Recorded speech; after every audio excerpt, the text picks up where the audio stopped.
Very good morning to all our sweet CA Foundation students.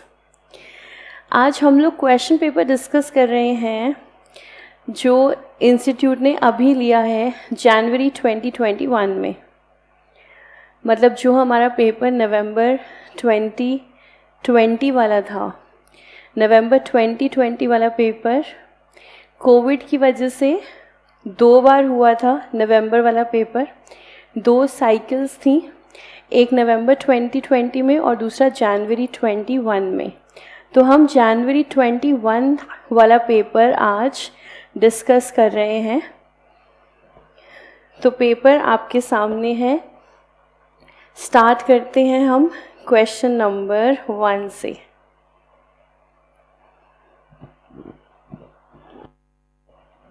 तो question number 1 हमेशा ही हमारा कौन सा रहता है, ट्रू फॉल्स का. तो A part, first statement, reissue of forfeited shares is allotment of shares but not a sale. तो क्या हो जाएगी, ये स्टेटमेंट हमारी फॉल्स है क्योंकि reissue of forfeited shares is a sale. Then subsidy received from the government for working capital by a manufacturing concern is a revenue receipt. Statement is correct. Working capital से related subsidy है, तो इसको हम कैसे treat करते हैं, as revenue receipt. Next, sales book is kept to record both cash and credit sale. क्या ऐसा होता है? नहीं, statement false है. It is used to record only credit sales. There are 2 ways of preparing account current. Statement false है. There are 3 ways of preparing account current. Consignee will not pass any journal entry in his books at the time of receiving goods from consignor. Statement is correct. सामान consignor का है, इसलिए consignee कोई entry पास नहीं करता है. Accounting standards for non-corporate entities in India are issued by central government. तो statement false है. Accounting standards for non-corporate entities are issued by ICAI. तो बहुत ही आसान से ये हमारे ट्रू फॉल्स हैं. तो देखिए एक बार आंसर्स चेक कर लीजिए.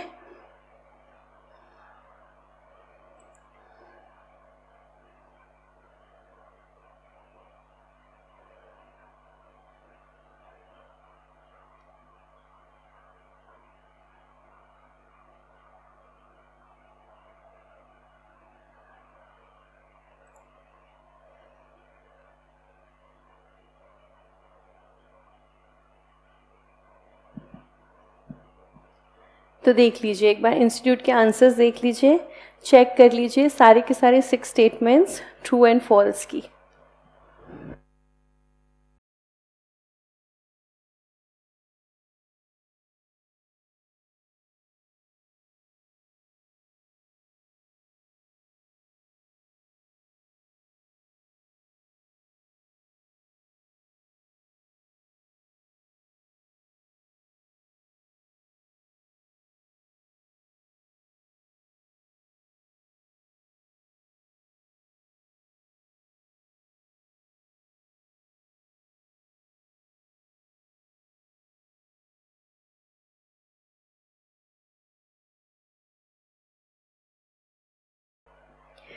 फिर देखते हैं हमारा नेक्स्ट क्वेश्चन.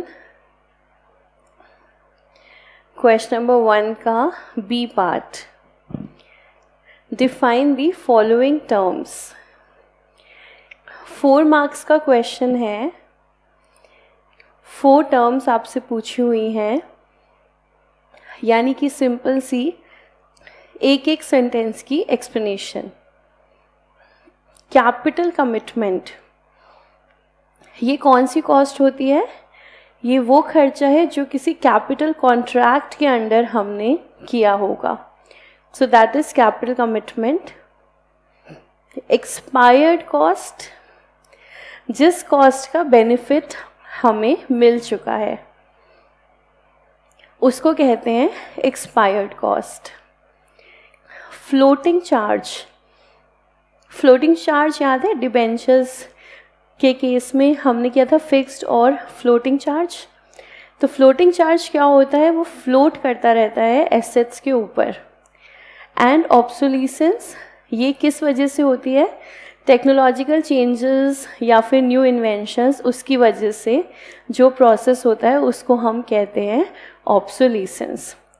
चारों ही डेफिनेशंस बहुत आसान है.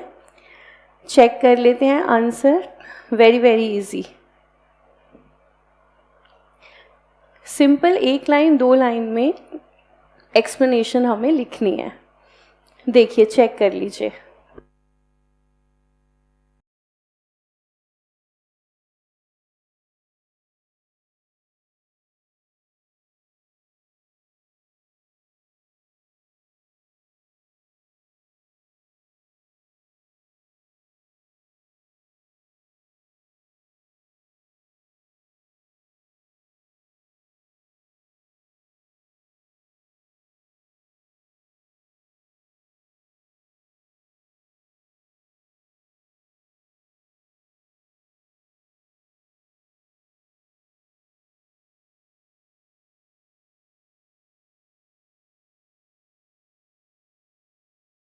ठीक है, आसान है. क्वेश्चन नंबर 1 का बी पार्ट. फिर हम चलते हैं नेक्स्ट पार्ट की तरफ.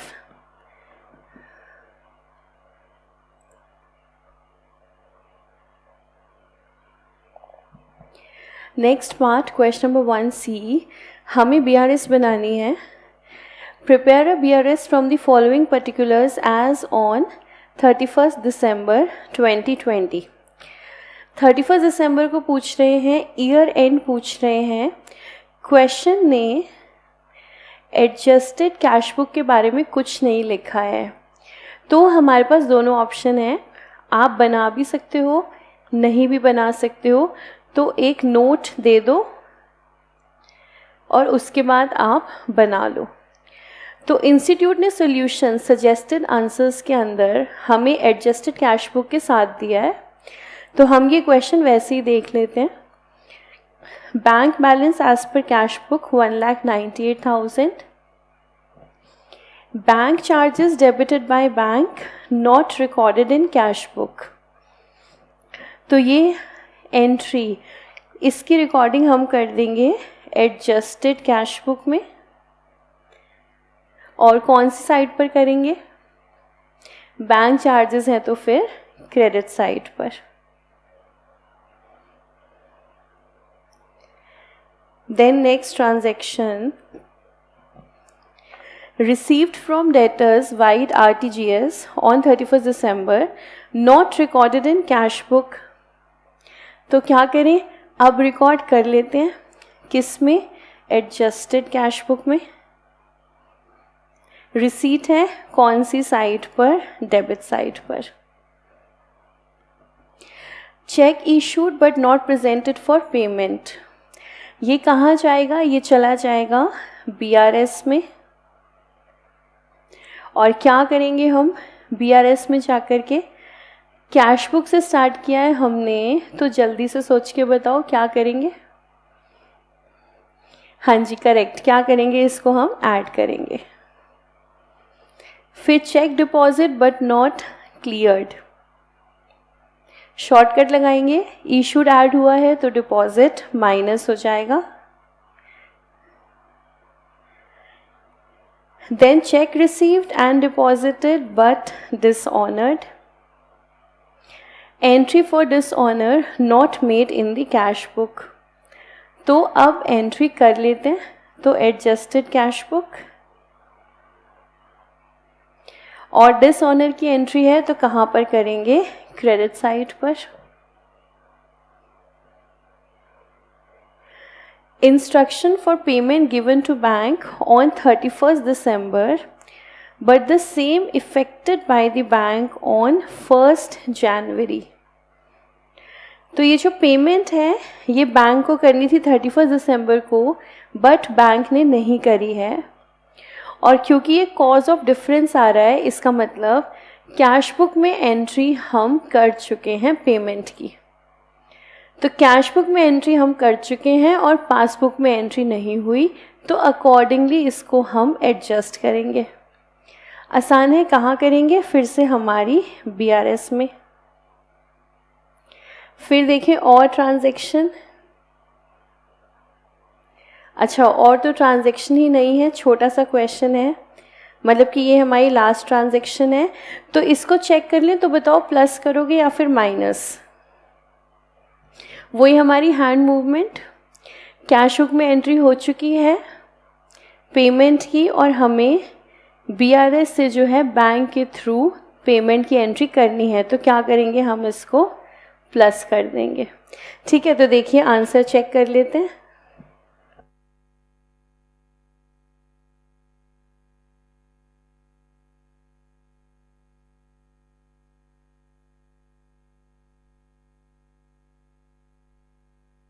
देखिए adjusted cash book and bank reconciliation statement.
ठीक है, क्वेश्चन 1 हमारा कंप्लीट हुआ। फिर आगे चलते हैं क्वेश्चन नंबर 2 की तरफ।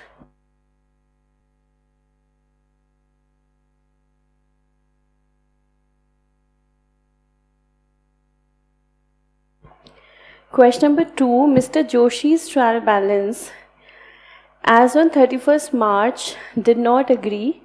Difference was put to a suspense account during the next trading period. ठीक है, नेक्स्ट ट्रेडिंग पीरियड, इसका मतलब हम लोग रेक्टिफिकेशन की स्टेज 3 में हैं,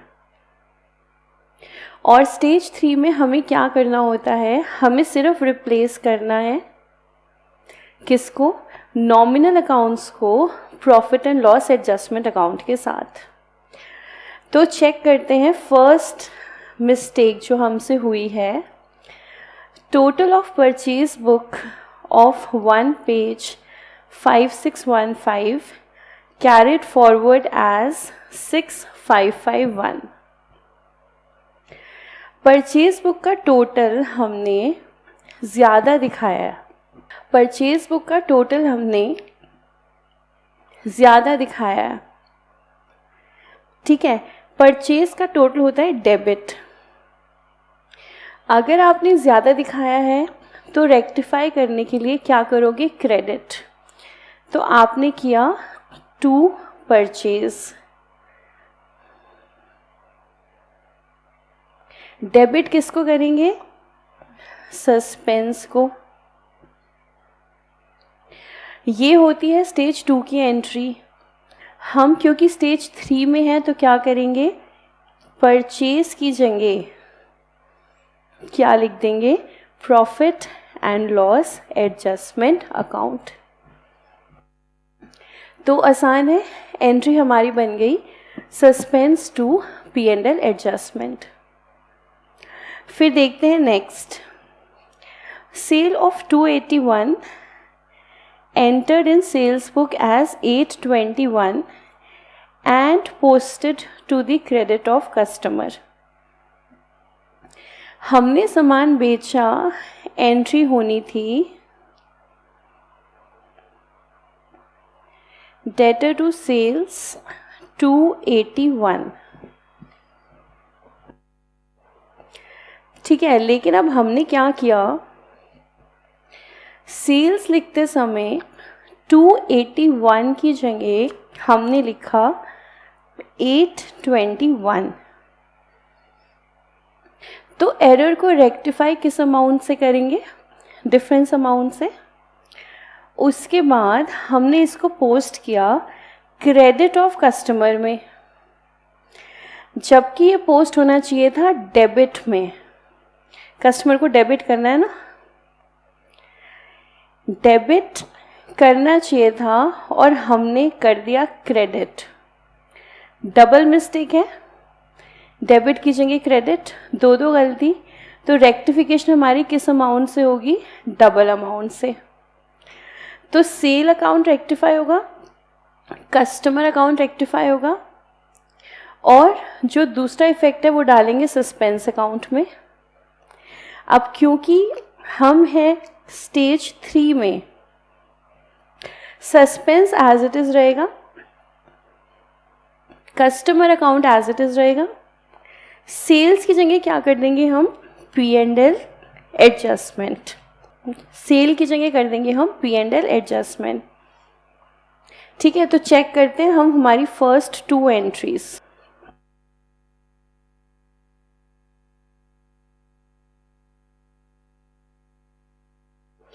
देखिए आराम से देखिए, फर्स्ट 2 एंट्रीज, अमाउंट भी चेक कर लीजिएगा। और हमने सिर्फ क्या किया है, नॉमिनल को रिप्लेस किया है P&L एडजस्टमेंट से।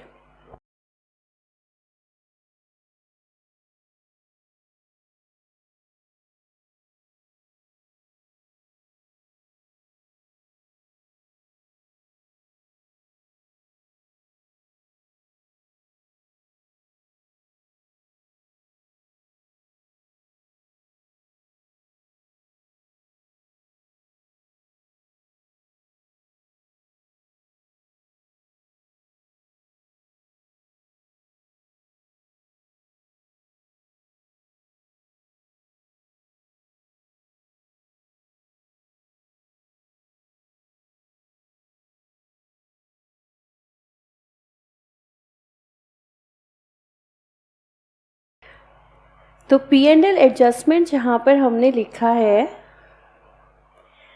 इसका मतलब है सेल्स अकाउंट।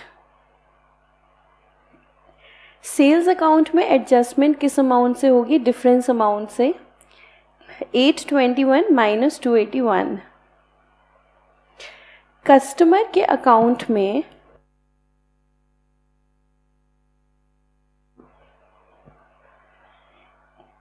कस्टमर के अकाउंट में हम कैसे करें रेक्टिफिकेशन? 281 से डेबिट करना चाहिए था, वो हमने किया। 821 से क्रेडिट नहीं करना चाहिए था, उसको ठीक करने के लिए हमने इसे वापस से डेबिट कर दिया। तो कस्टमर अकाउंट डेबिट हो गया 1102 से। सेल यानी कि P&L एडजस्टमेंट डेबिट हो गया 540 से। और दूसरा इफेक्ट हमने डाल दिया सस्पेंस अकाउंट में।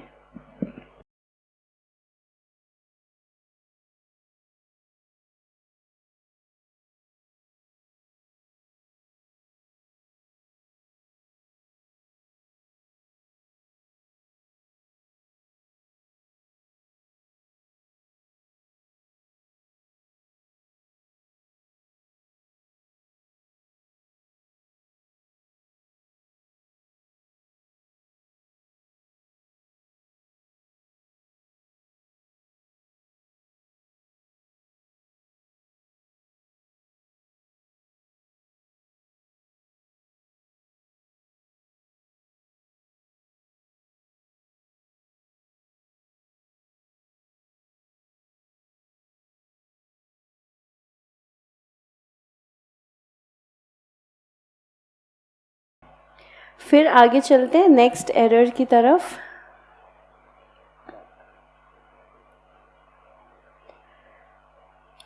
अ return to creditor.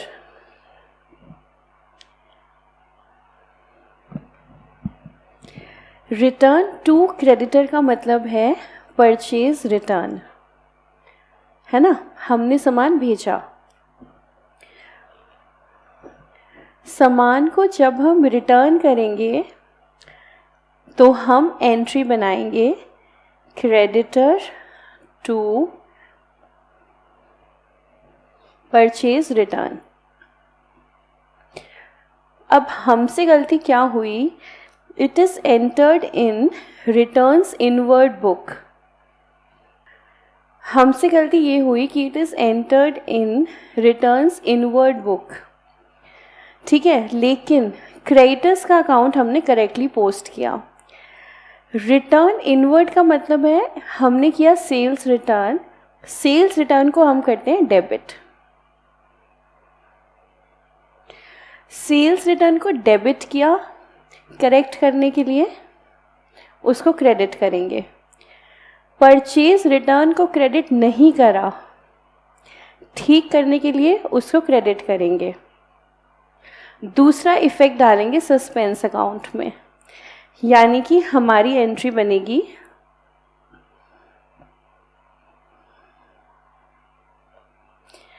Suspense to purchase return to sales return. पर क्योंकि हम हैं स्टेज 3 में, तो क्या करेंगे? इन दोनों की जगह हम लिख देंगे profit and loss adjustment account. फिर देखो next, cash received from Senu 895 was posted to debit of Sethu, है ना? हमें कैश मिला सेनू से और हमने डेबिट कर दिया सेठू को। तो अब करेक्ट करने के लिए अब क्या करेंगे? देखो कैश मिला तो एंट्री आनी चाहिए थी कैश टू सेनू। सेनू को क्रेडिट करना था, नहीं करा, अब करते हैं टू सेनू। और ये सेठू तो ज़बरदस्ती डेबिट हो गए, इनका तो कोई रोल ही नहीं था। इनको जो हमने डेबिट किया उसे ठीक करने के लिए क्या करेंगे? इसको क्रेडिट। तो यानी कि टू सेनू टू सेठू, और जो दूसरा इफेक्ट है वो कहाँ डालेंगे? सस्पेंस में। तो एंट्री बन गई suspense to Senu to Sethu. और क्योंकि दोनों हमारे पर्सनल अकाउंट हैं तो इसको P&L एडजस्टमेंट से रिप्लेस नहीं करेंगे, तो स्टेज 3 में भी एंट्री रहेगी suspense to Senu to Sethu. तो चेक कर लेते हैं नेक्स्ट 2 एंट्रीज।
ठीक है, फिर देखते हैं हमारी next 2 entries.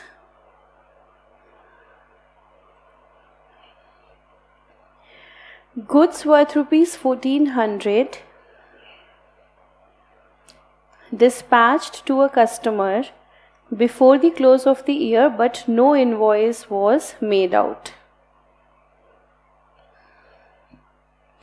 No invoice was made out का मतलब है complete omission, हमने एंट्री को रिकॉर्ड ही नहीं किया। तो अब कर लेते हैं। गुड्स डिस्पैच टू कस्टमर है, सेल है, यानी कि एंट्री बननी है डेटर टू सेल। तो बताओ थर्ड स्टेज में क्या बनेगी? Yes, very good, third stage में बनेगी डेटर टू P&L एडजस्टमेंट। फिर देखिए next, goods worth ₹1600 were sent on sale or return basis. Entered in sales book at the close of the year. Customer still had the option to return the goods. Gross profit margin 20% on sale. तो याद कर लेते हैं, cell on approval basis. तो याद करो, इसमें last में अगर कस्टमर के पास ऑप्शन बचा होता है तो हम कितनी एंट्रीज पास करते हैं? यस, सबका आंसर करेक्ट आ रहा है, 2 एंट्री पास करते हैं हम। कौन कौन सी? सबसे पहले सेल को रिवर्स कर देंगे हम, सेल टू डेटर 1600 के अमाउंट से। उसके बाद क्या करेंगे? उसके बाद हम स्टॉक दिखाएंगे, inventory on approval to trading. ये एंट्री किस प्राइस से होगी? कॉस्ट और NRV whichever is less.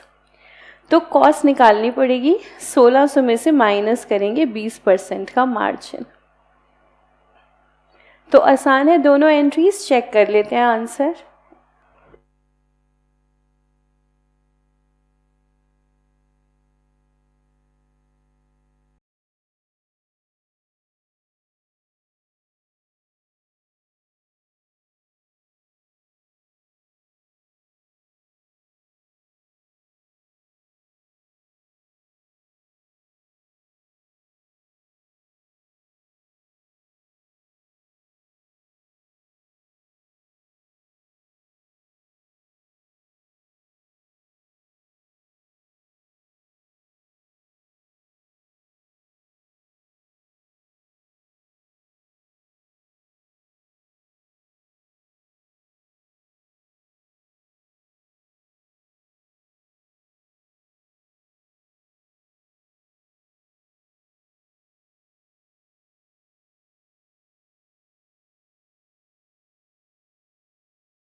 ठीक है, आसान है।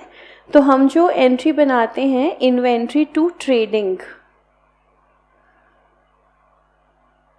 तो क्योंकि हम लोग स्टेज 3 में हैं तो ट्रेडिंग को हमने रिप्लेस कर दिया है P&L एडजस्टमेंट से।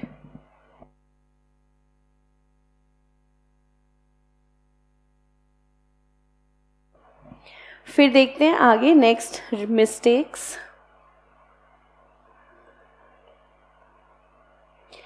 $600 due from Mr. Q was omitted to be taken to trial balance.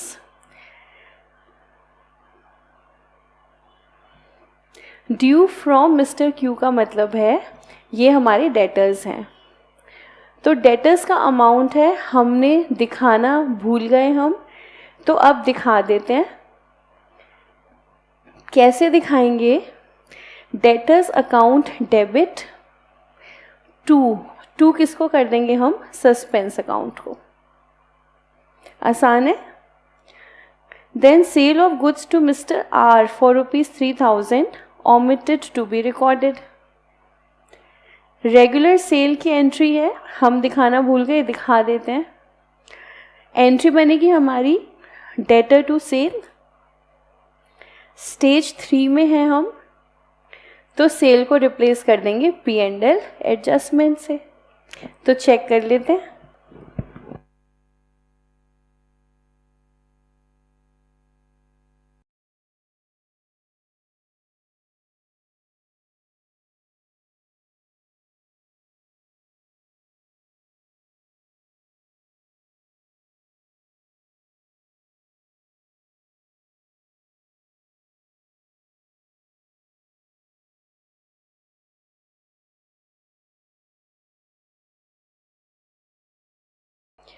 और सारी एंट्रीज करने के बाद फिर लास्ट में ये वाली एंट्री बनाई और क्या किया, P&L एडजस्टमेंट का जितना भी बैलेंस था वो कैपिटल अकाउंट के अंदर हमने ट्रांसफ़र कर दिया, जो भी हमारी बैलेंसिंग फिगर आ रही थी। ये जो लास्ट वाली एंट्री हमने बनाई है, ये इसलिए है क्योंकि यहाँ पर लिखा हुआ है you are required to give journal entries to rectify the errors in a way so as to show the current year's profit और लॉस करेक्टली। तो नेट इफेक्ट हमने P&L एडजस्टमेंट का निकाल के उसे ट्रांसफ़र कर दिया है कैपिटल अकाउंट में। ठीक है, अब आराम से एक बार क्वेश्चन नंबर 2 का ए पार्ट फिर से देख लीजिए, कोई डाउट हो तो पूछ लीजिए।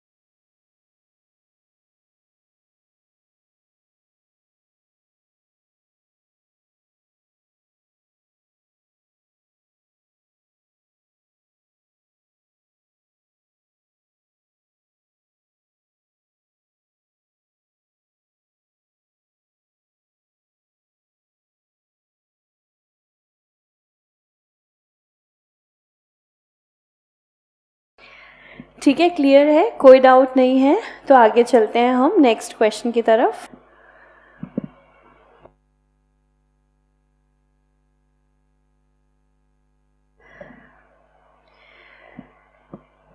Next question, motor truck account आपको बनाना है। देखिए क्वेश्चन रीड आउट करके देखिए और आप देखेंगे ये बिल्कुल सिमिलर क्वेश्चन हमने ऑलरेडी हमारी बुक के अंदर किया हुआ है, तो ये आपको अच्छे से आता है, एक बार आप रीड आउट कर लीजिए।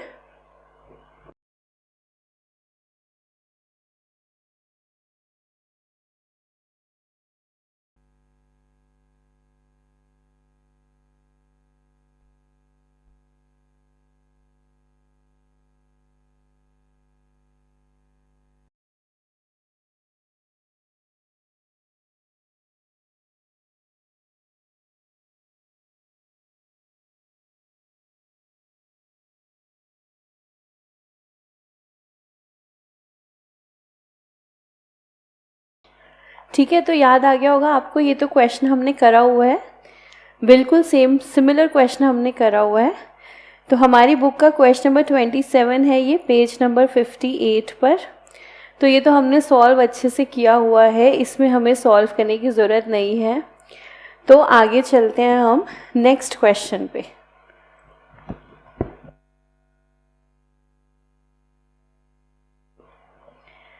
नेक्स्ट क्वेश्चन की रिक्वायरमेंट पहले देख रही हूँ मैं, हमें बनाना है consignment account.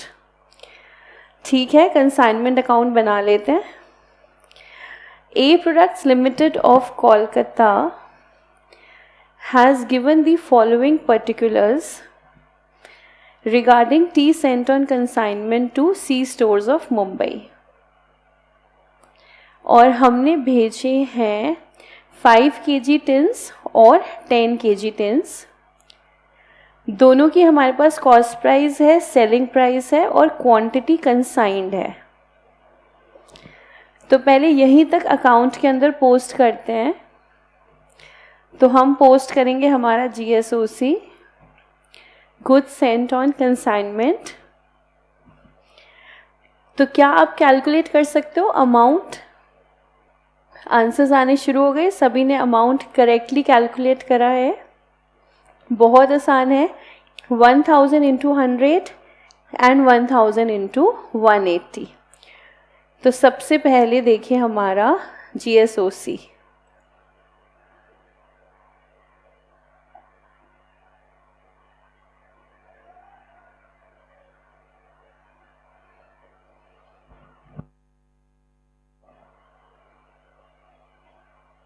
Goods sent on consignment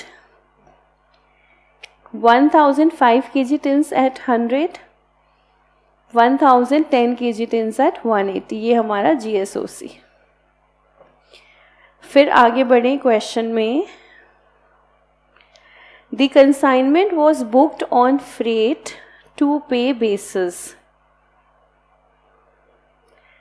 ये हमने क्लास में भी सीखा था। टू पे का मतलब सिर्फ इतना है, फ्रेट की पेमेंट अभी होनी है। The freight was charged at 5% of selling value. Freight का खर्चा है, कंसाइनमेंट अकाउंट में डालेंगे 5% ऑफ सेलिंग वैल्यू। यही एरिया ऑफ मिस्टेक है, यहीं पर खास ध्यान देना है। 5% ऑफ सेलिंग वैल्यू निकालेंगे तो फिर क्या करेंगे हम? 5 kg tin 1000 tins, selling value 150। दूसरी कैटेगरी 1000 टिन्स, सेलिंग वैल्यू 250, इसका 5%। ये हो जाएगी हमारी फ्रेट। कैलकुलेशन वर्किंग नोट में शो करेंगे। जितने भी टिन्स हमारे भेजे गए हैं उनकी हमने निकाली सेल वैल्यू, और सेल वैल्यू का 5% ये हो जाएगा हमारा फ्रेट। ठीक है, देखो चेक करो अमाउंट कितना आ रहा है।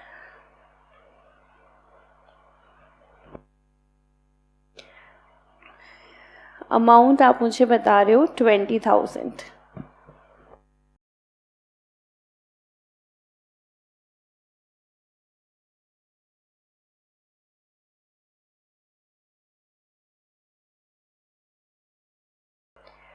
ठीक है, फिर आगे देखें। सी स्टोर्स यानी कि कंसाइनी सोल्ड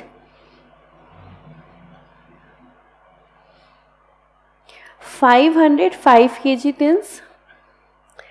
किस प्राइस पर बिके होंगे? ये रहा price,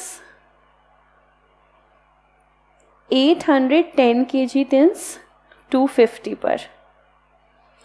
it paid insurance and storage charges. तो ये दोनों खर्चे हमारे कंसाइनमेंट अकाउंट में आ जाएंगे। तो storage, insurance consignment account, sale हमारा कंसाइनमेंट अकाउंट। आगे देखिए कंसाइनी की कमीशन बहुत ही आसान है, ऑर्डिनरी कमीशन है 10% ऑन सेल्स। तो लो पहले यहाँ तक चेक करते हैं।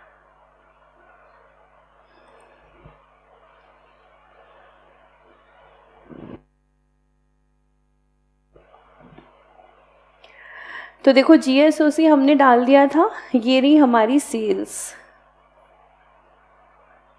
और ये हमारा फ्रेट का अमाउंट।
ठीक है, यहाँ तक देख लिया, आसान है। फिर आगे चलते हैं। उसके बाद क्वेश्चन कह रहा है ड्यूरिंग ट्रांजिट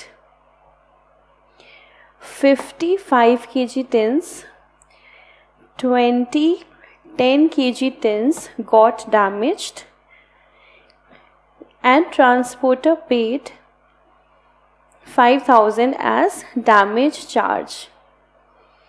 तो इन अ वे हमारे लिए तो ये it is just like insurance claim, नाम इसमें डैमेज चार्ज है, हमें 5,000 रुपये तो मिल गए। तो जितना भी हमारा नुकसान हुआ उसमें से 5,000 रुपये हमें मिल गए। तो पहले चेक करते हैं नुकसान हमारा हुआ कितना।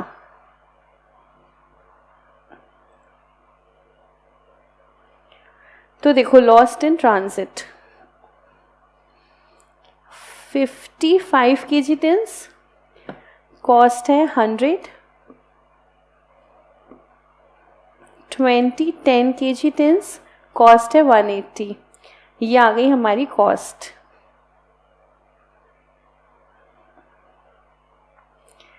फ्रेट निकालनी है 5%। कैसे निकालेंगे? सेलिंग प्राइस पर। 55 kg tins, selling price 150, 10 kg tins, selling price 250।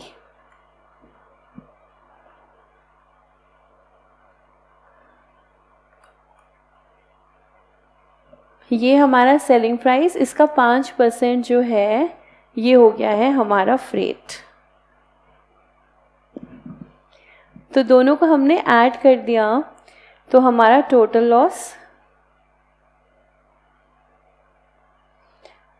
Loss में से 5,000 हमें मिल गया, तो ये हो गया हमारा नेट लॉस। ठीक है, इसको कंसाइनमेंट अकाउंट में पोस्ट करेंगे। आप सबको पता है कैसे करेंगे।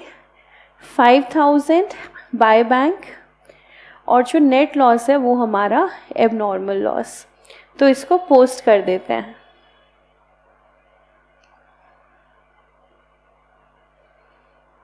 बाय बैंक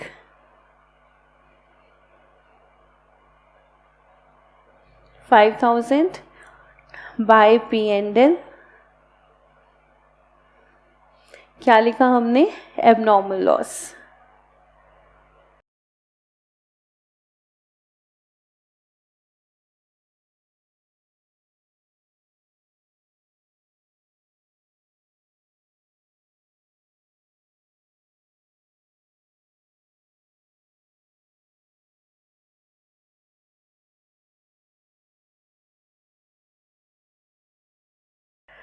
और क्वेश्चन तो हमारा फिनिश हो गया। तो लास्ट में हम कैलकुलेट कर लेते हैं हमारी इन्वेंट्रीज। तो इन्वेंट्री चेक करेंगे तो हमारे पास ये हमारी बैलेंस इन्वेंट्री है।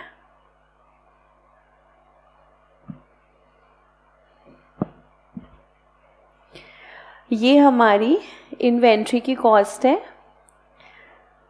सेलिंग प्राइस हमने ब्रैकेट में लिखा है, रीज़न आप समझ गए होंगे क्योंकि हमें फ्रेट भी निकालना है। कंसाइनर का खर्चा है जो हम प्रोपोर्शनेट कर रहे हैं, कंसाइनर को हो या कंसाइनी का। कंसाइनी के गोडाउन तक जाने तक का सारा खर्चा हम यहाँ पे प्रोपोर्शनेट करेंगे।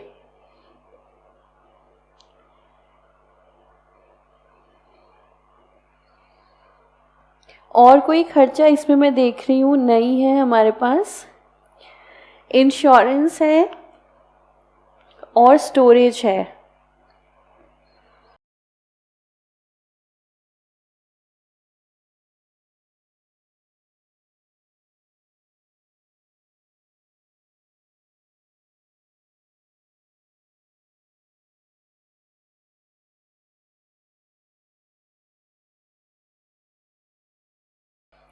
और जब इंश्योरेंस और स्टोरेज इकट्ठे लिखी होती है, हमने क्लास में भी इस क्वेश्चन को करते हुए समझा था, कि फिर हम क्या मानेंगे, इंश्योरेंस गोडाउन के सामान की है, इसलिए हम इन्वेंट्री में उसको प्रोपोर्शनेट नहीं करेंगे।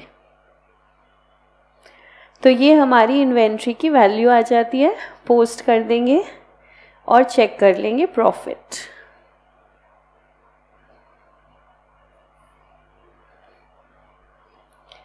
देखिए आराम से देख लीजिए क्वेश्चन नंबर 3A पार्ट, कोई डाउट हो तो पूछ लीजिए।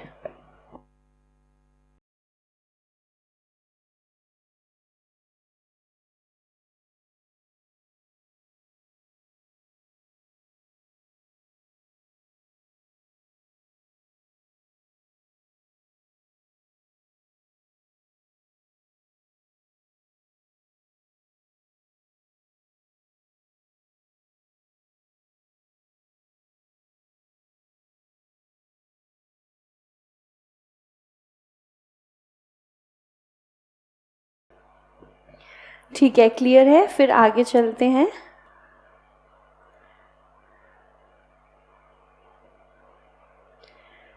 क्वेश्चन नंबर 3 का बी पार्ट, अकाउंट करंट बनाना है हमें bye means of product method. ये तो बहुत आसान है, charging interest at a rate of 8% per annum, balance goods sold, goods return, payment received cash. ये तो बहुत इजी क्वेश्चन है, आगे हमारे पास फर्दर कोई इन्फॉर्मेशन नहीं है, बहुत इजी। इसका तो डायरेक्टली आंसर दिखा देती हूँ, देख लीजिए, कोई डाउट हो तो पूछ लीजिए।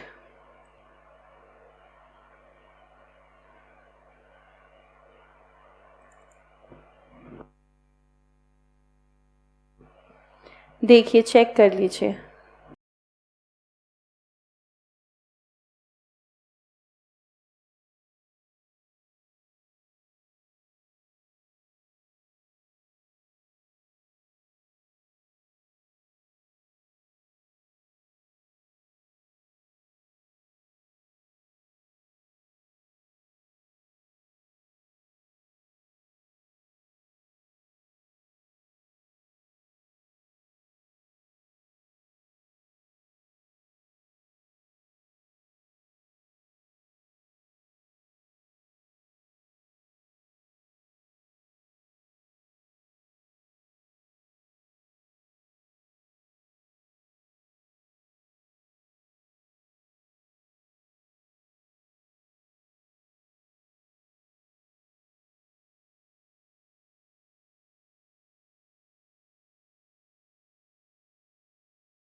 फिर देखिए आगे देख लीजिएगा, अकाउंट कंप्लीट करेंगे।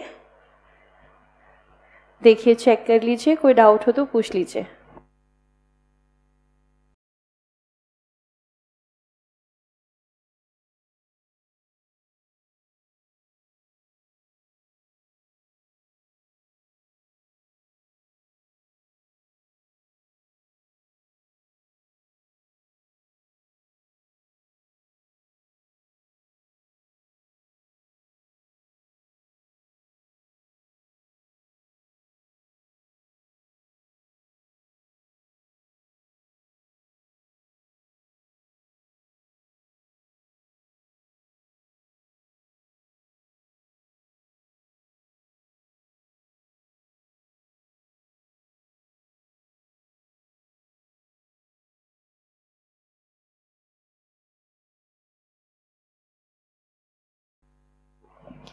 ठीक है, क्लियर है, कोई डाउट नहीं है, फिर हम आगे चलते हैं।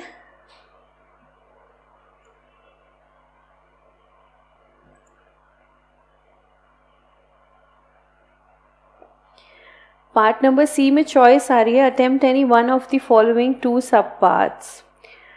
From the following information show the journal entries in the books of ABC Limited for the year ended 31st March. 100 units of goods costing 500 each sent to XYZ on sale or return basis. This transaction is treated as actual sales. यानी कि हमारा seller है ये casual seller, तो सामान बेचा तो इसने नॉर्मल एंट्री पास करी है, डेटर टू सेल। अब ये जो 100 यूनिट भेजी गई हैं, ओनली 60 वर एक्सेप्टेड, और ये एक्सेप्टेंस हुई है 700 के रेट पर, और हमने पहले रिकॉर्डिंग करी थी 750 के रेट पर। And no information was received about acceptability of balance units by the year end. तो इसमें हमें पता है हम क्या करते हैं, अगर हमारे पास कोई इन्फॉर्मेशन नहीं है, प्रिज्यूम कर लेंगे सामान रिटर्न हो गया है और उसको हम स्टॉक के अंदर दिखा देंगे। ठीक है, तो चलो चेक करते हैं जर्नल एंट्रीज। एबीसी लिमिटेड की बुक्स में जर्नल एंट्रीज, तो आईसीआई ने सजेस्टेड में 31 मार्च की एंट्री दी है सीधा, है ना। और वैसे अगर मैं आपको बताऊं तो देखो, जब हमने सेल किया है, हमारा क्वेश्चन कह रहा है फॉर द ईयर एंडेड 31 मार्च, तो यहाँ पे उससे पहले भी एक एंट्री आनी चाहिए हमारी सेल की। हमने सामान सेल किया है तो एंट्री बनाएंगे XYZ टू सेल्स। ये सामान हमने बेचा है, हमने सेल किया है ऑन अप्रूवल 100 यूनिट्स, और सेल किया है हमने 750 पर। तो एक ये एंट्री भी हमें पहले बना देनी चाहिए 75,000 के अमाउंट से।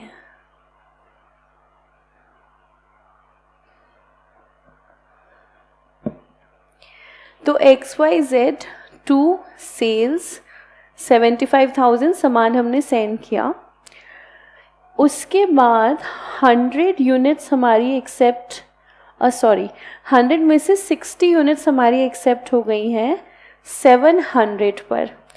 हमने रिकॉर्डिंग करी है 750 पर, तो क्या करें, 60 यूनिट्स 50 रुपीज़ से, 50 रुपीज़ क्या है डिफरेंस 750 और 700 का, 60 यूनिट्स 50 रुपीज़ से रिवर्स कर देते हैं एंट्री सेल टू XYZ।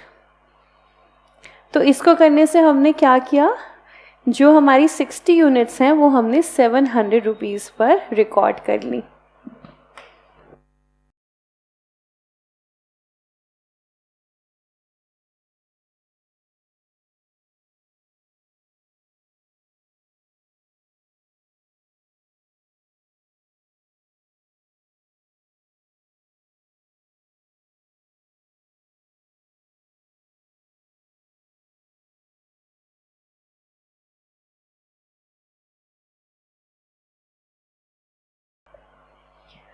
फिर उसके बाद जो एंट्री हमें करनी है वो तो हमें लास्ट में करनी है, बाकी यूनिट्स के बारे में कोई इन्फॉर्मेशन नहीं है 40 यूनिट्स के बारे में। तो हमने क्या किया, एंट्री को रिवर्स किया, किस अमाउंट से करेंगे 750 से ही, और फिर उसके बाद हमने नेक्स्ट एंट्री बनाई इन्वेंट्री ऑन सेल और अप्रूवल टू ट्रेडिंग अकाउंट। ये वाली एंट्री हमें कॉस्ट से बनानी है। तो देखिए मार्जिन गिवन है क्या हमारे पास, तो यहाँ पर हमारे पास सीधा सीधा कॉस्ट गिवन है। कॉस्ट हमें पता है 500, तो हमने कहा भाई ठीक है 40 यूनिट्स इनटू में 500, तो 20,000 रुपीज़ से ये एंट्री हमारी हो जाएगी। छोटा सा प्यारा सा क्वेश्चन ये ख़त्म हुआ। देख लीजिए एंट्री, तो हमारे सजेस्टेड आंसर में ये एंट्री नहीं है, ये भी होनी चाहिए, ये भी आपको बना देनी चाहिए ताकि आपसे भी आगे एंट्री करने में गलती ना हो।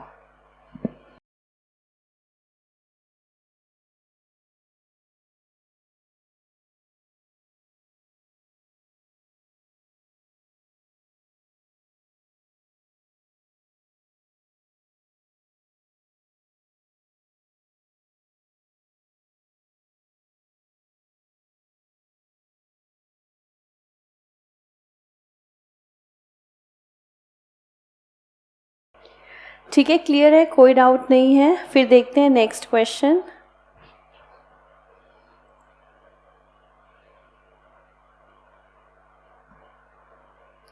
Mahesh had the following bill receivable and bills payable against Rajesh. Calculate average due date when the payment can be received or made without any loss of interest. Very easy question. Information extra: 15th August public holiday, 10th September sudden holiday. तो public holiday के case में due date preceding हो जाएगी 14th अगस्त। Sudden holiday के case में succeeding हो जाएगी 11th सितंबर।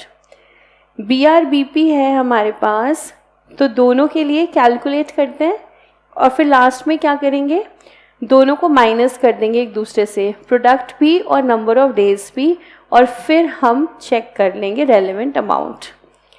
आसान सा क्वेश्चन है, तो देखिए आंसर चेक कर लीजिए।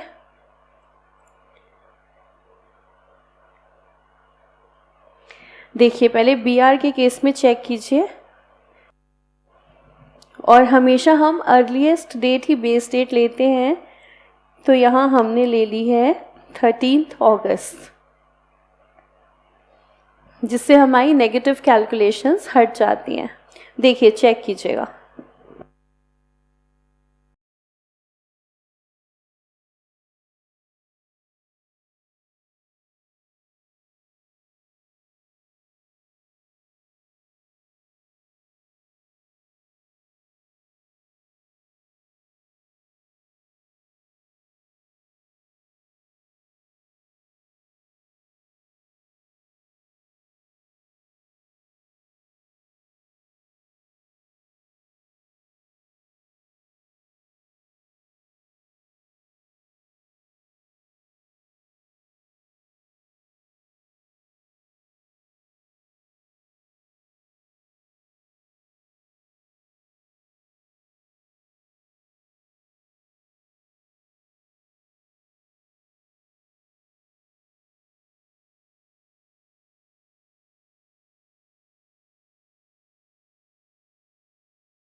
चेक कर लीजिए आराम से, कोई डाउट हो तो पूछ लीजिए।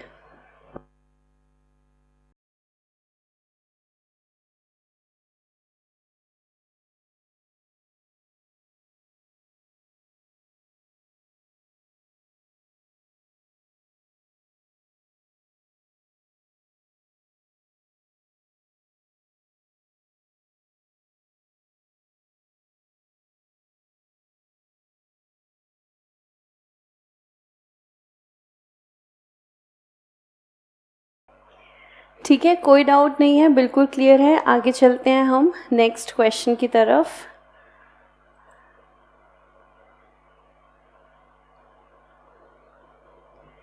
क्वेश्चन नंबर 4 का A part, as it is हमारी बुक का क्वेश्चन है, बिल्कुल सेम क्वेश्चन है, हल्का फुल्का अमाउंट के अंदर चेंज है।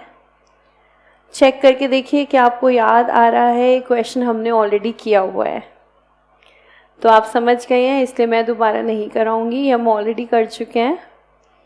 देखिए रीड आउट करके देखिए।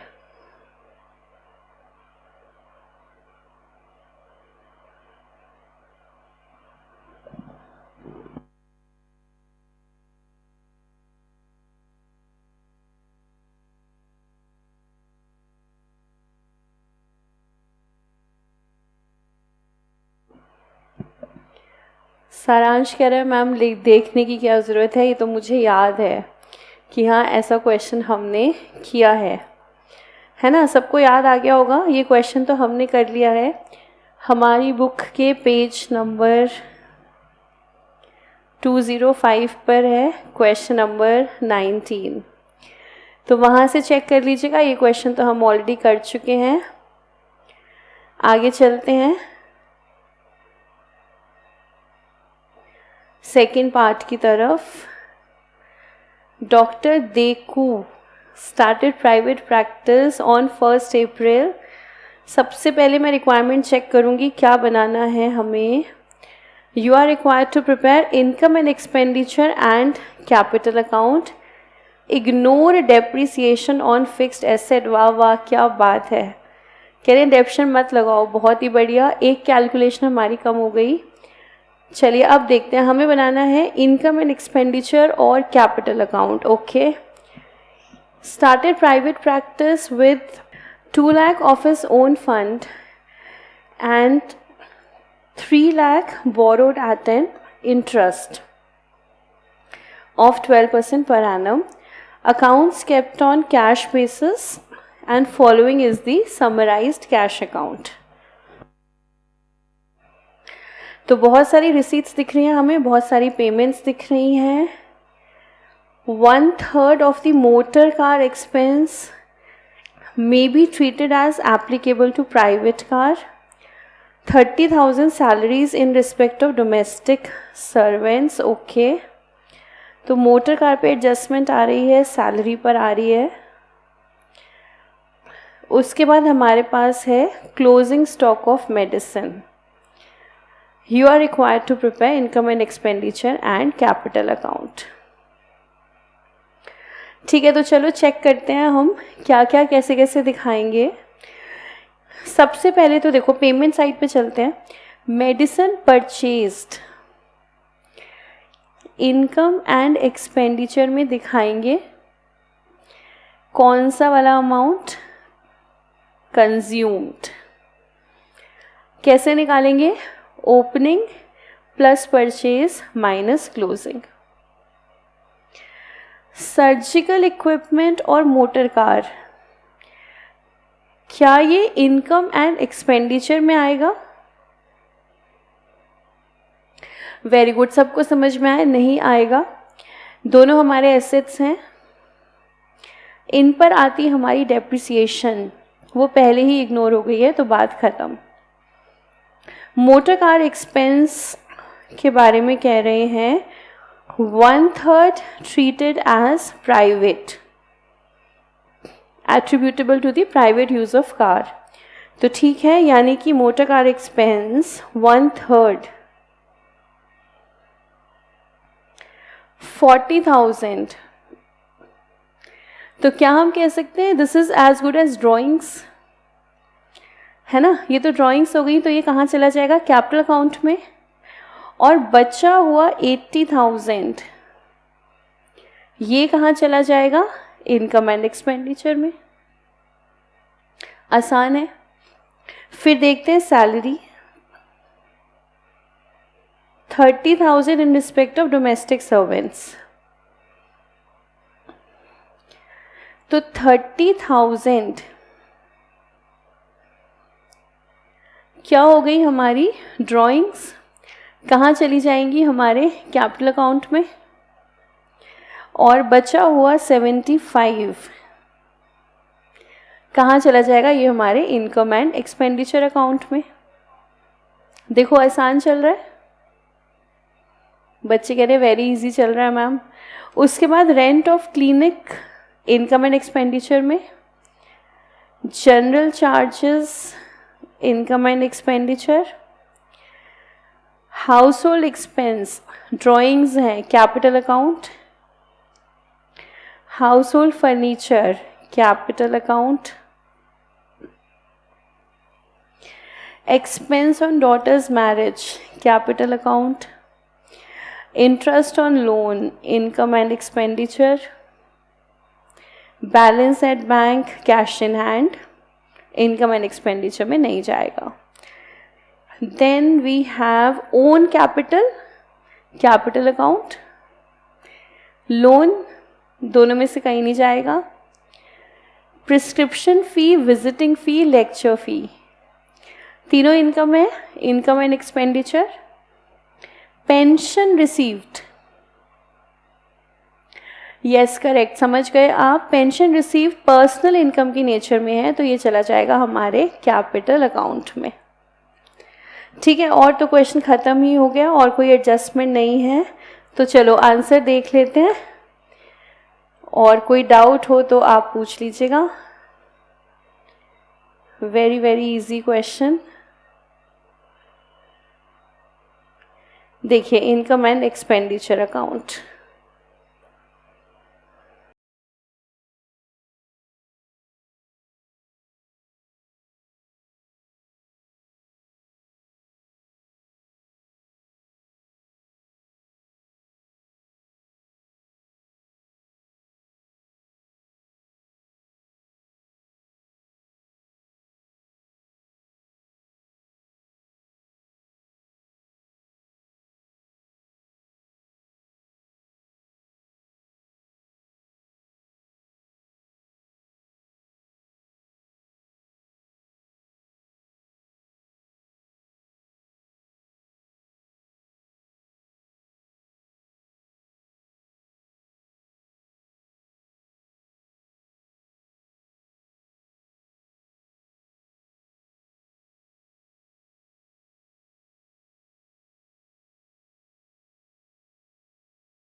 ठीक है, क्लियर है, कोई डाउट नहीं है.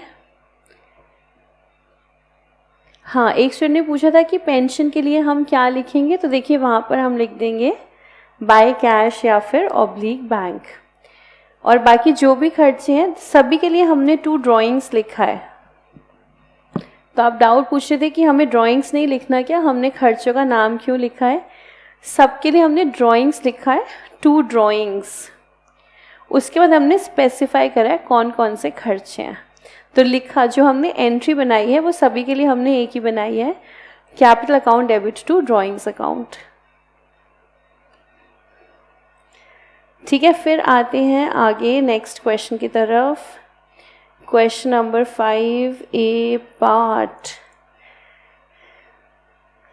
देखो, ये क्वेश्चन तो तुम बस देखते ही मुझे बोलो कि हाँ मैम ये तो हमने किया हुआ है. कितने अच्छे से किया था, कितना समय लगा कर किए हमने ये सारे क्वेश्चन, जिसमें इस टाइप से कुछ आ जाता है 20,000 रिटर्न ऑफ, फिर हमने ये सामान हमने बेच दिया, ये सब सेल में इंक्लूडेड है. इम्पॉर्टेंट क्वेश्चन है डेफिनेटली, इसीलिए पेपर में है और हमने क्लास में बहुत अच्छे से इसको किया हुआ है. हमारी बुक का page number 34, question number 19 and 20 similar manner पे है.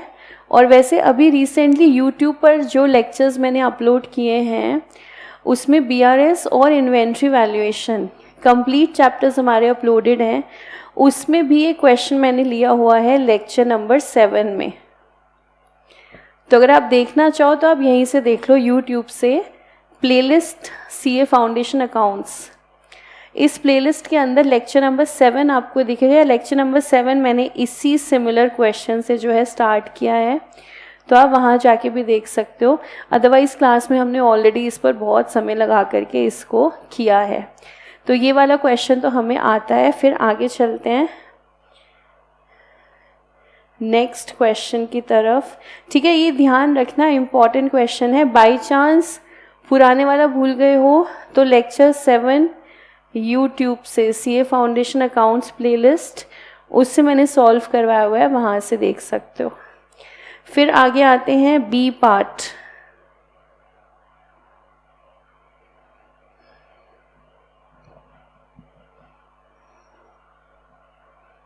फिफ्थ का बी पार्ट अगेन हमारी बुक का क्वेश्चन है, पेज नंबर 83,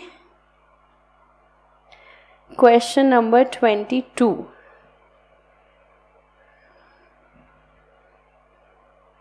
पार्थ कह रहे मैम ये बात समझ में आ गई, हमारी बुक के क्वेश्चंस हमें करने हैं, वो ही पेपर में आएंगे। ये बात तो मैं तुम्हें फर्स्ट क्लास से समझा रही हूँ कि हमें यही वाला काम जो है करना है। Very good. ठीक है, हम आते हैं सी पार्ट पर। Again not for profit organisation, from the following income and expenditure account and additional information prepare receipt and payment and balance sheet. तो ठीक है, बना लेते हैं। ये वाले क्वेश्चंस तो हमें आते हैं। देखते हैं क्या क्या इन्फॉर्मेशन है। बहुत सारे आइटम्स हैं हमारे पास। पहले देखते हैं एडजस्टमेंट में क्या क्या है। एडिशनल इंफॉर्मेशन, इसमें हमारे पास है subscription, salary, audit fees, bank loan, sports equipment, club premises, cash in hand, opening नहीं पता, क्लोजिंग हमारे पास है।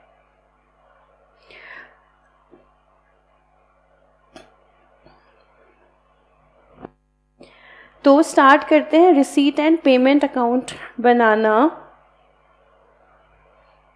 साथ ही साथ बैलेंस शीट भी। और स्टार्ट करते हैं सैलरी से। सैलरी के अंदर एडजस्टमेंट भी है। तो पहले आप मुझे बताओ, आपके हिसाब से रिसीट एंड पेमेंट में कितना अमाउंट जाएगा। सैलरी इनकम एंड एक्सपेंडिचर में है 480 और इस पर एडजस्टमेंट है ये रही। बैलेंस शीट अमाउंट तो आप समझ जाओगे, वो तो आसान है। आप बताओ रिसीट एंड पेमेंट में कितना जाएगा।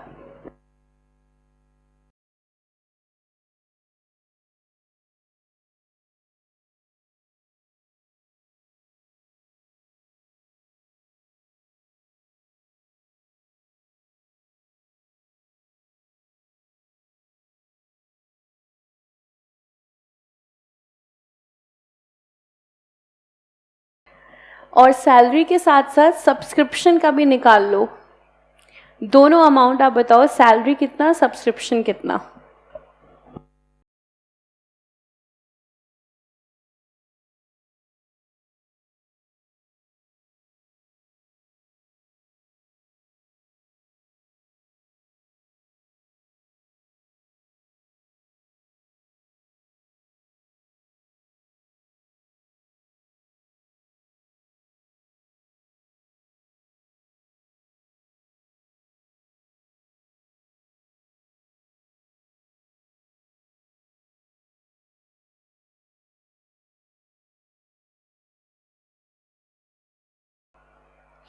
हाँ जी, बहुत सारे बच्चों के आंसर आ रहे हैं, करेक्ट आ रहे हैं। सैलरी का अमाउंट आपने निकाला है 472, सब्सक्रिप्शन का अमाउंट निकाला है 653, 600।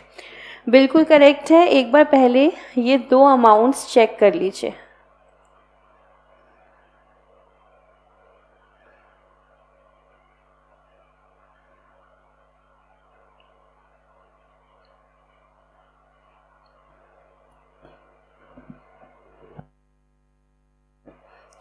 देखिए, सब्सक्रिप्शन 680 से स्टार्ट किया है हमने।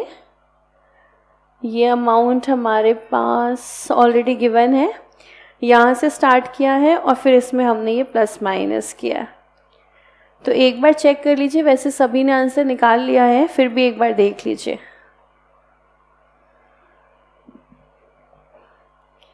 और जिन्होंने निकाल लिया है उसके बाद आप निकालिएगा ऑडिट फीस का अमाउंट।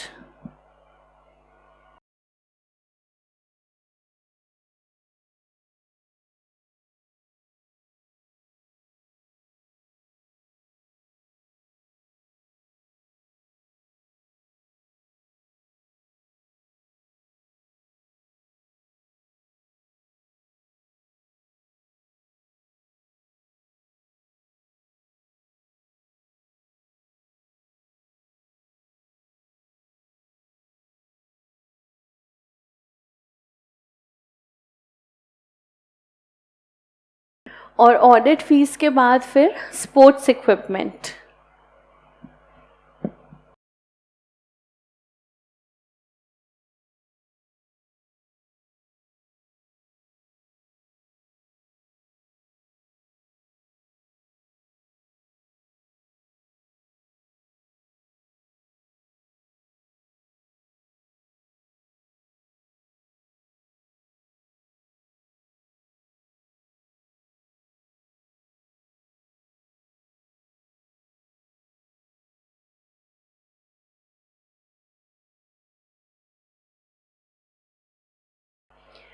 रिया पूछ रही है स्पोर्ट्स इक्विपमेंट में ये डेप्रिसिएशन कहाँ से आई है, तो आप चेक करो, ये आपको इनकम एंड एक्सपेंडिचर अकाउंट में गिवन है।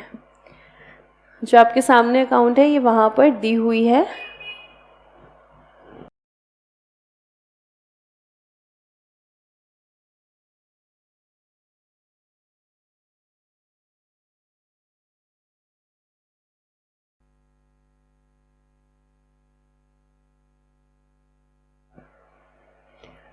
ठीक है, तो मोस्टली स्टूडेंट्स कह रहे हैं चारों अमाउंट हमने निकाल लिए हैं, सब्सक्रिप्शन, सैलरी, ऑडिट फीस और स्पोर्ट्स इक्विपमेंट।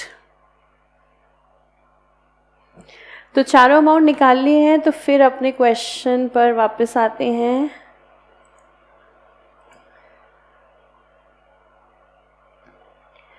तो देखो, सैलरी हमने निकाल लिया, सब्सक्रिप्शन हमने निकाल लिया, एंट्रेंस फीस क्या ये रिसीट पेमेंट में जाएगी? ये रिसीट पेमेंट में चली जाएगी। Miscellaneous income receipt and payment में चले जाएंगे। Printing stationery receipt and payment. Postage, telephone, office expenses receipt and payment. Bank interest definitely जाएगा receipt and payment. Audit fees हमने निकाल ली है। जनरल मीटिंग एक्सपेंस बिल्कुल जाएंगे। डेप्रिसिएशन हमारी नहीं जाएगी, लेकिन अगर स्पोर्ट्स इक्विपमेंट हमने ख़रीदा है, आपके एडजस्टमेंट में आ रहा है ना बैलेंस अमाउंट कुछ, है ना, अगर हमने स्पोर्ट्स इक्विपमेंट ख़रीदा है तो वो हमारा रिसीट एंड पेमेंट में जाएगा। उसके अलावा तो कुछ नहीं है। क्लब प्रीमाइसेस की वैल्यू हमारी सेम ही आ रही है। स्पोर्ट्स इक्विपमेंट हमें चेक करना पड़ेगा, और इसका मतलब रिसीट एंड पेमेंट अकाउंट में जो बैलेंसिंग फिगर आएगी वो आएगी कैश इन हैंड का ओपनिंग बैलेंस। ठीक है, तो चलिए चेक करते हैं अकाउंट हमारा।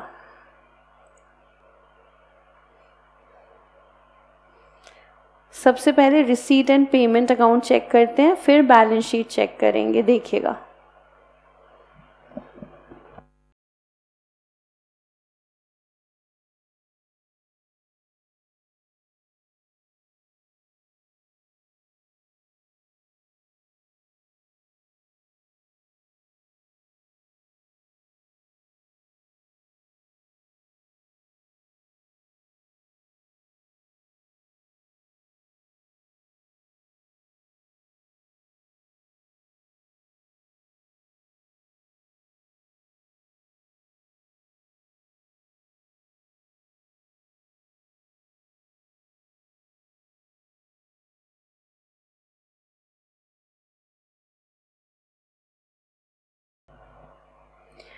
ठीक है, क्लियर है रिसीट एंड पेमेंट। तो आगे चलते हैं बैलेंस शीट की तरफ।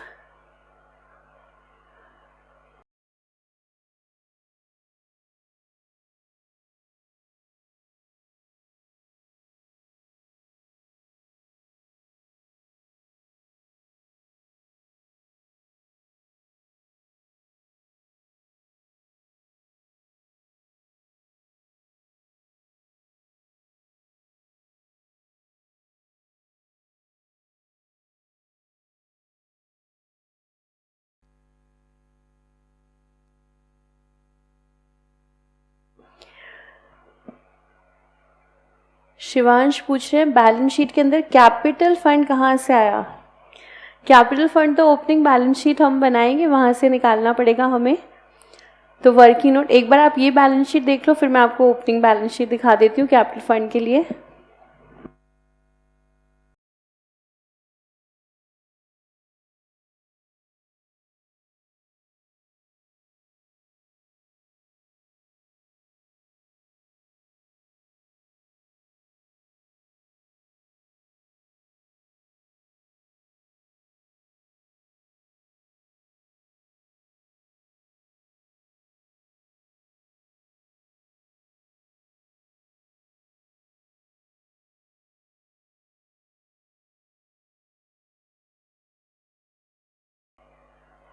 प्रियाना कह रही है ऑडिट फीस आउटस्टैंडिंग और पेबल एक ही बात है. हाँ, वो एक ही बात है, आप उसमें से कुछ भी लिख सकते हो.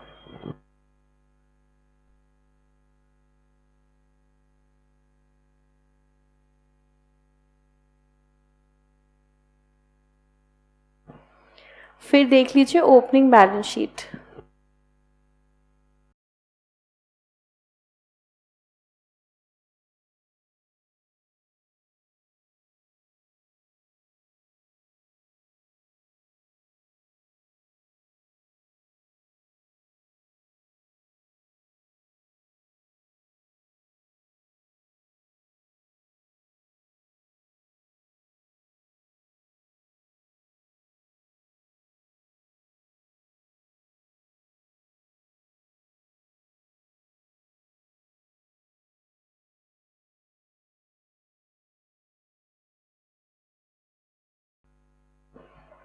ठीक है, क्लियर है. फिर आगे चलते हैं हम नेक्स्ट क्वेश्चन की तरफ.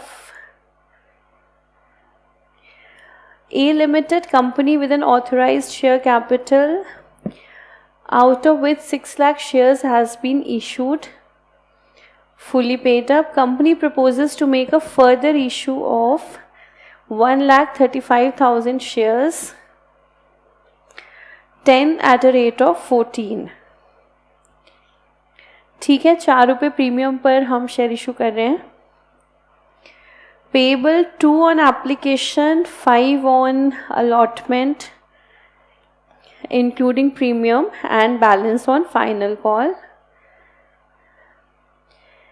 Applications were received for 5,60,000 shares, dealt with as follows. 10,000 shares received allotment in full. इसका मतलब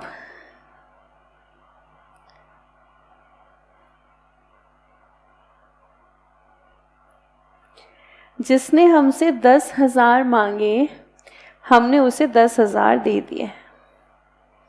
ठीक है.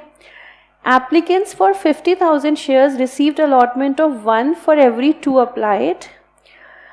No excess money was returned. Surplus being used for allotment. ठीक है. जो एक्स्ट्रा पैसा है वो हमने अलॉटमेंट पे रखा और यहाँ पर प्रोराटा हो रहा है. जिसने 2 मांगे उसको दिया 1. इसका मतलब जिसने हमसे 50,000 मांगे हमने उसे कितने दिए? 25,000. है ना. जिसने 2 मांगे उसको हमने 1 दिया. फिर कह रहे हैं एक्सेस मनी हम यूज़ कर लेंगे अलॉटमेंट पर. तो क्या हम चेक कर सकते हैं एक्सेस मनी? है ना, जैसे हमने क्लास में सीखा था डायरेक्टली वैसे करेंगे. एक्सेस मनी यानी कि 25,000 शेयर्स पे और कौन सी मनी आ जाएगी? 2 रुपये, हमारी एप्लीकेशन मनी. ये है हमारी यहाँ पर एक्सेस मनी. इसको क्या करना है? वापस नहीं करना है, यूज़ करेंगे अलॉटमेंट पर. ठीक है. Last category, applicants for 5 lakh shares received an allotment of 1 for every 5. तो जिसने हमसे 5 मांगे उसको हमने 1 दिया. इसका मतलब जिसने हमसे 5 लाख शेयर्स मांगे उसको हमने 1 लाख शेयर इशू किए. ठीक है. उसके बाद money due on allotment retained by the company, excess being returned to the applicants. ठीक है. कह रहे हैं अलॉटमेंट पे जितना चाहिए वो रख लेंगे, बाकी हम रिटर्न कर देंगे. पहले हम देखते हैं एक्स्ट्रा मनी है कितनी. देखो एक्स्ट्रा शेयर्स हो गए 4 लाख. 1 शेयर पे 2 रुपये. खूब सारी एक्स्ट्रा मनी है यहाँ पर 8 लाख रुपए. इतनी हमारे पास एक्स्ट्रा मनी है. हम यूज़ करेंगे अलॉटमेंट पर. अलॉटमेंट पर हमें चाहिए कितना? तो ध्यान से देखो, वैसे तो बिल्कुल सिमिलर क्वेश्चन क्लास में करा हुआ है, वैसे तो आपको याद आ गया होगा. अब ध्यान से देखो, हमें अलॉटमेंट पर चाहिए 5 रुपये, कितने शेयर्स पर? 1 लाख पर, क्योंकि हमने अलॉट कितने करे हैं? 1 लाख शेयर्स। यानी कि हमें अलॉटमेंट पर इस कैटेगरी से पैसा कितना चाहिए? 5 लाख। यानी कि एक्स्ट्रा 3 लाख जो है वो हम कर देंगे रिटर्न। ठीक है, देखो एक बार इतना एनालिसिस, इसको आप आराम से देखो, कोई डाउट है तो पूछो।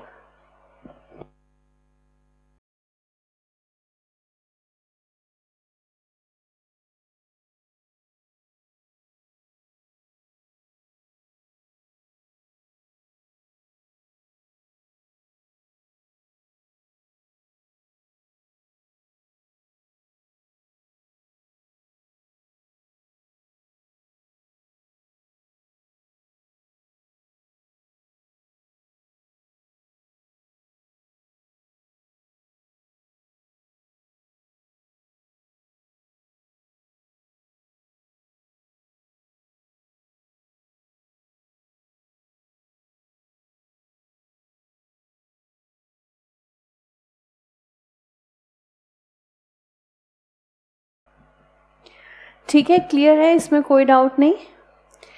एक्सेस मनी हमने कैसे चेक करी? सेकंड कैटेगरी पे 25,000 शेयर पे 2 रुपये, और थर्ड कैटेगरी पर यहाँ पर हमने क्या किया? 4 लाख शेयर्स फालतू थे, उस पर 2 रुपये मनी फालतू है, यानी कि 8 लाख।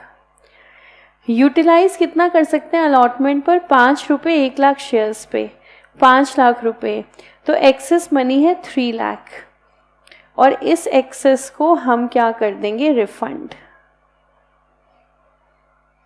ठीक है, तो चेक करते हैं जर्नल एंट्री, एप्लीकेशन और अलॉटमेंट की।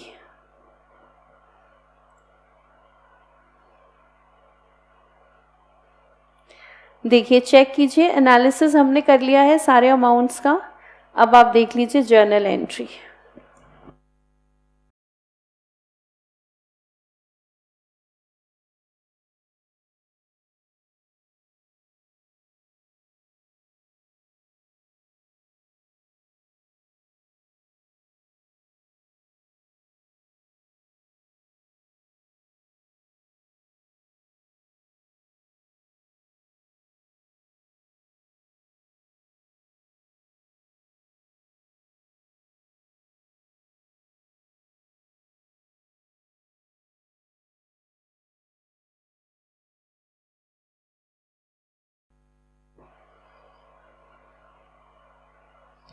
अलॉटमेंट तक की एंट्री देख लीजिए।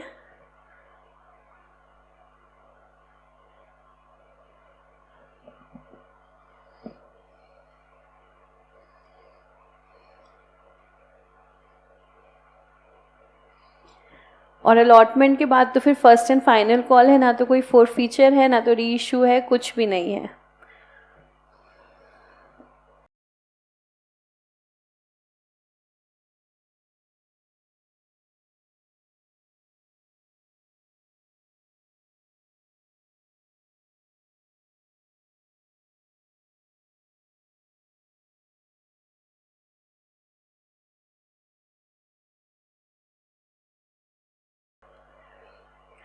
ठीक है ना, आसान है, तो सभी कह रहे हैं कि मैम हो गया ये तो। और ये इतना खतरनाक टेबल जो है हमारे अमाउंट्स निकालने के लिए बनाया हुआ है, जिसे अभी अभी हमने लॉजिकली सिंगल लाइन में निकाल लिया था। तो अगर वैसे समझ में आता है, हमारे स्टूडेंट्स को तो आता ही है, वैसे समझ में वैसे ही निकालेंगे। अदरवाइज फिर ये खतरनाक वाले टेबल का सिस्टम तो है ही, जिसे हमने लॉजिकली यूं ही निकाल लिया था। ठीक है, तो ये हमारा क्वेश्चन नंबर 6 का ए पार्ट फिनिश हुआ, और फिर आए हम नेक्स्ट क्वेश्चन पर। Discuss the rules if there is no partnership agreement. ये तो आपकी रगों में दौड़ रहे हैं रूल। अगर पार्टनरशिप अग्रीमेंट नहीं है तो फिर भाई क्या करना है? Partner has no right to salary, no interest on capital, no interest on drawings, 6% interest on loan, and profits and losses to be shared equally. है ना। और इसी के साथ ये क्वेश्चन पेपर जो है हमारा फिनिश हो जाता है। यानी कि ओवरऑल अगर हमारी प्रिपरेशन बहुत अच्छी है तो ये पेपर जो है ये बहुत इजी है। हमने अभी चेक किया है, सारे क्वेश्चंस हम इजीली कर पाए हैं। हाँ, लेकिन ध्यान से तो करना पड़ेगा। ज़रा सा भी ध्यान हटा, ज़रा सी भी गलती हुई तो फिर वो सारा क्वेश्चन जो है वो आपका गलत हो जाएगा। तो इसलिए इसको ध्यान से, सिर्फ ध्यान से करना है, आराम से करना है। पेपर कंप्लीट करने के बाद पेपर को रिवाइज़ ज़रूर करना है, जिससे हमारी जो सिली मिस्टेक्स होती हैं वो हमारी ख़त्म हो जाएं। ठीक है, तो चलिए फिर मुलाकात करेंगे आपसे। Thank you so much and keep smiling.